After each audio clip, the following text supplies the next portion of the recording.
আসসালামু আলাইকুম।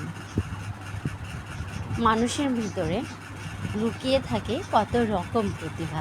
আল্লাহ তাআলা মানুষকে সৃষ্টি করার সময় এক এক মানুষের ভিতরে এক একটা গুণ দিয়ে দিয়েছে।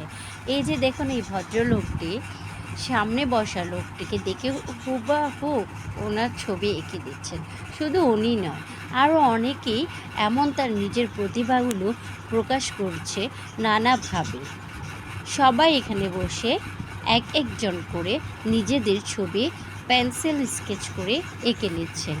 এছাড়াও উনি ছাড়াও আরও ২-৪ জন মানুষ এভাবে বসে আছেন, আর তাদের সামনে এক একজন করে বসে আছেন, তাদের ছবি স্কেচ করে নিচ্ছে। কী সুন্দর প্রতিভা! আল্লাহ তাআলার সৃষ্টি তাদেরই প্রতিভার প্রতি জানেন শ্রদ্ধা ও সম্মান।